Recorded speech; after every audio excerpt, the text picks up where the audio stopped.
Well, we kind of changed up midweek here. I really thought Monday we had a great scrimmage. Tuesday was a really, really good practice, and just felt Wednesday night with two out of our first 4 night games, 2 out of our first 4 games at night.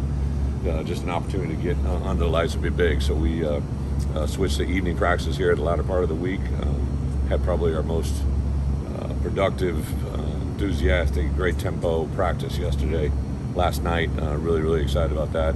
We were going to go on the grass fields today just to get them in a little bit of that tonight, but obviously with the weather, we're going to go indoors. We've actually never practiced in here as a staff and as a team, so we planned it all day, right? And I didn't want to have it to be a reactionary plan later on, like, Wednesday of Nebraska week, we got to go inside because of weather, and we've never done it before. So again, kind of a precautionary practice, but really from an injury standpoint, guys are getting healthy. Obviously, you just saw Mike. I thought he had a really, good week so far. Some of these guys that we're asking them to, slowly come back into what they're doing have been very, very positive. Palcho included in that, Kalon Tolson. So it's been fun to see those guys get involved as well. So with that, open up for some questions. You mentioned the injuries there. Last night it looked like Josh Pruitt, Josh McClure maybe weren't participating. Where are they? We got a little bit of a viral. One's got a couple guys had some strep.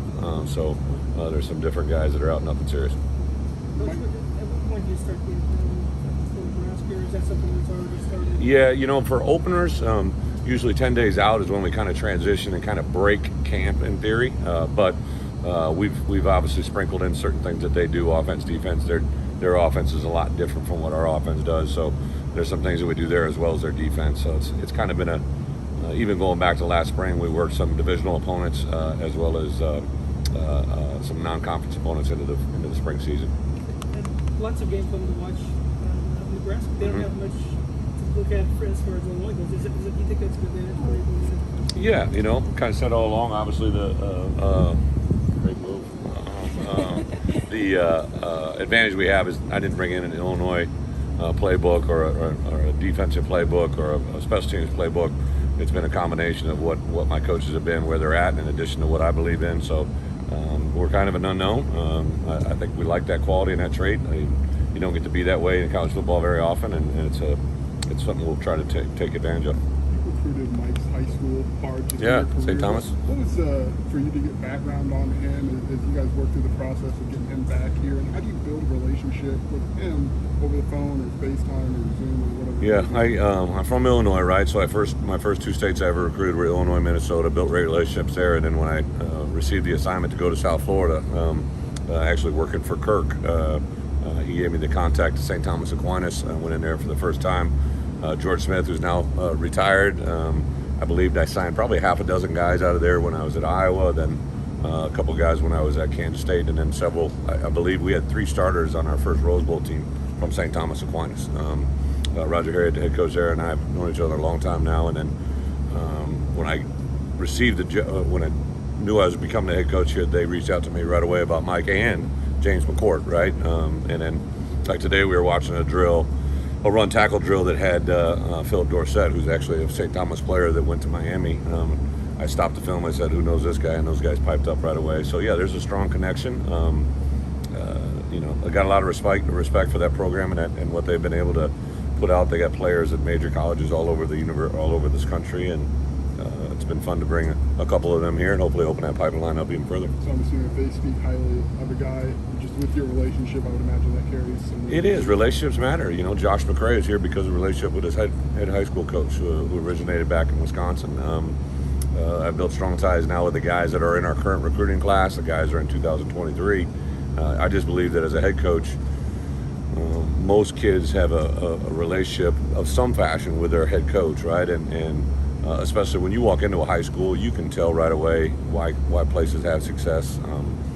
It's fun for me to come back into state. I remember the first time I ever went in Sacred Heart Griffin with Coach Leonard, and his son, who's now a head coach of a prominent program, was a high school player, I believe, at the time. So there's relationships matter, and it makes a huge difference in this world. You've done a lot of different, a lot of super seniors on the team. Yeah. How's that been coming in as far as morale goes? Getting the younger guys together, so much experience. Well, it's very unique, right? Like we've this coming Saturday when you guys are invited back for Media Day, we're going to have a senior poster, right? And it's something I really believe in. It's usually something where just the seniors have some pose or a theme that they've agreed upon. You know, it might reflect a movie or a trend or something that they can kind of look back on and reflect.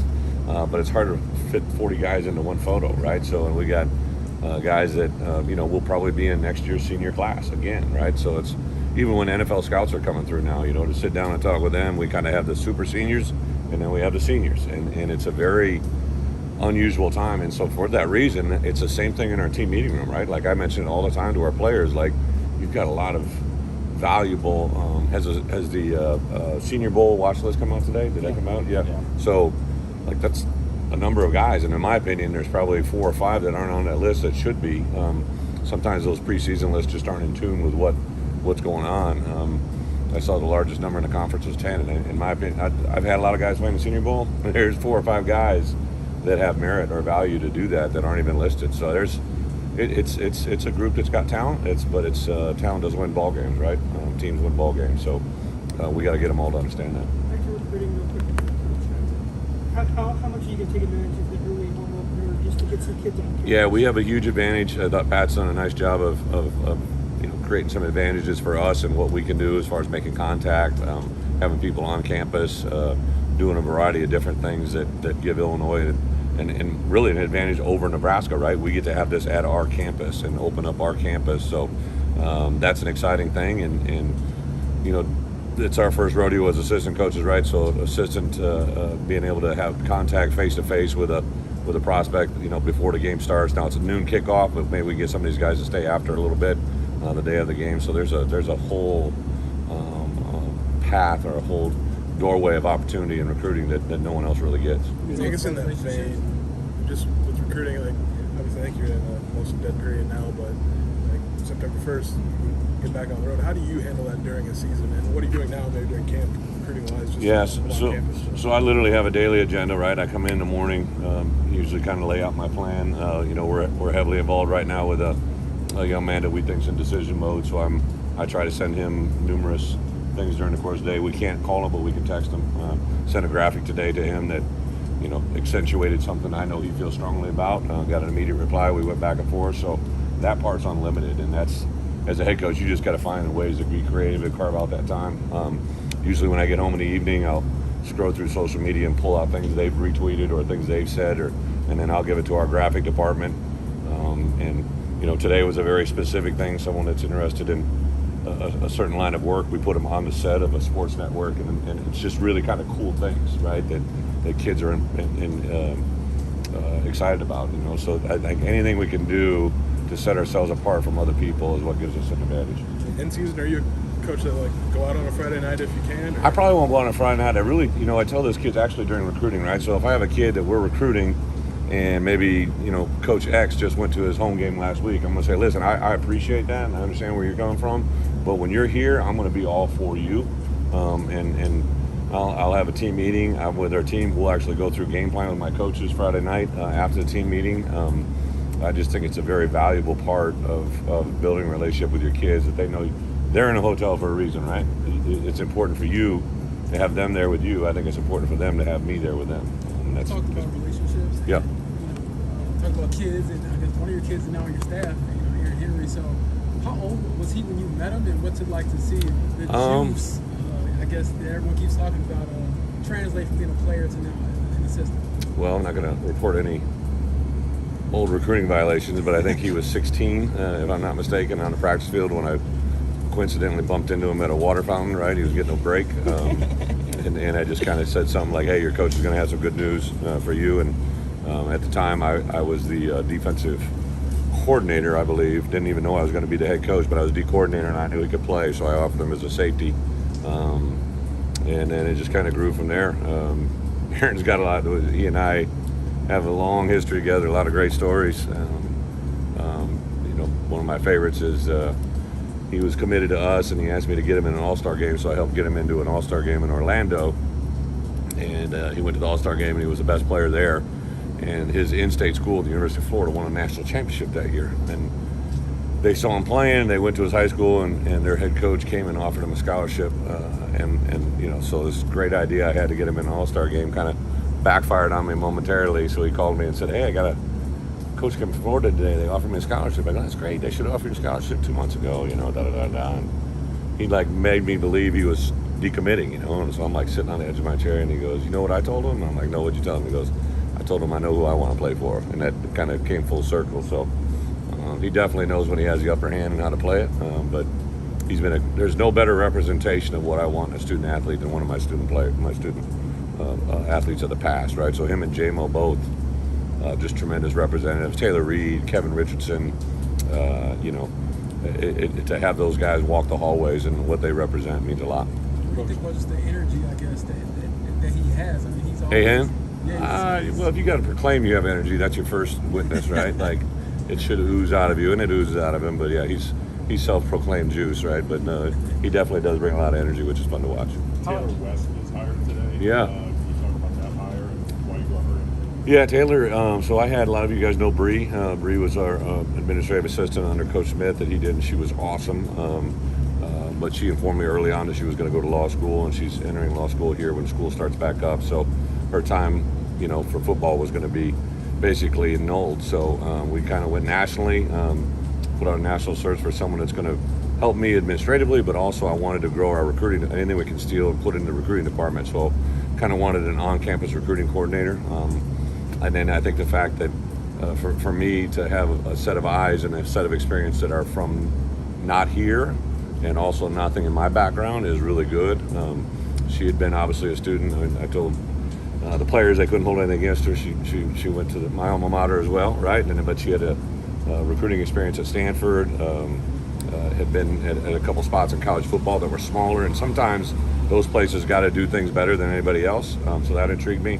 And then I actually knew her parents, you know, from a long time ago, which is kind of crazy. But that really had little to no effect. She just kind of rose to a different level when that pool of candidates, and she's been awesome just in the short amount of time she's been here. How have you seen Calvin Hart Jr. slide into that linebacker group? CJ's been awesome, man. He really he's changed his body. He's a high energy guy.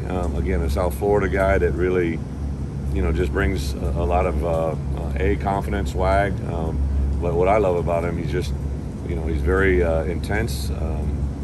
Learns football very, very well. Always got a smile on his face. Mom and Dad raised him the right way. He's Dad's a preacher. He's got a background that's just everything we embody and ask for here. So, yeah, I really think he just checks the box in a lot of categories. Keith Randolph mentioned that when he was in high school, it was a lot of go right, go left, and now he's doing a lot of scheme stuff. What kind of advantages or disadvantages come when a kid doesn't have a lot of scheme knowledge into college? Yeah, you know, I think a lot of our guys, right, are hearing things for the first time they've never heard before, and they've just been open. You know, even just like Mike, I came down here. I think if you asked him, he probably would tell you like he's hearing things that he hasn't, you know, been exposed to, and our guys are just a sponge. I got to be careful and make sure that we don't tell them things that aren't necessary or can slow them down. I just want them to kind of fully grasp what we're asking. But Keith has been awesome. Like even just something from 2 days ago that we kind of made a correction on, he literally took it to the field an hour later and corrected it. I just very, very impressed. He's very raw. He has no idea how good he's going to be. How rare is it for a guy to be able to take something to the field that quickly? It's probably rarer than we would like, but hopefully as coaches you can make that point. You know, I sometimes these guys get tired of me saying things, but I always say practice habits become game day reality. And then, like, you know, one of our missions when we walk through the doors, everybody's supposed to do their job. Their job this afternoon, they came over for 2 hours, was to meet and learn. They had no physical exposure, no exertion of energy. They just need to sit and absorb and learn, and I think they're buying into that. A little bit early to ask you about it, but they're going to be playing a football game on the 20th anniversary of 9/11. Do you know of anything special in the works that's been No, you know, when I went to B1G Media Days, there was a lot of talk and conversation. Obviously, I remember where I was at when that happened. We were preparing for a interstate battle against Iowa State. It was in my mind forever, right? What everybody went through that day and the days that followed, but nothing has been discussed, at least to me. I know it's been discussed on a bigger platform with Josh and his crew and game management, but nothing with us. Last question Can I just ask you about Rod Perry? He's a guy who's been around college football for a while. What does he bring to that room? And he's been All-American. I just showed a clip of him in this afternoon's meeting. He's got really, really good short area quickness and strength, which is not. Sometimes you get guys that are really strong, but they're not really quick, or guys that are really quick but not really strong. He's got the unique ability to do both. High football IQ and acumen. He's coming off an injury, so it's kind of been new for him to see and hear everything, but he is a very, very talented guy that if he plays to the potential that he has, he could be a guy that makes a big difference for us this year.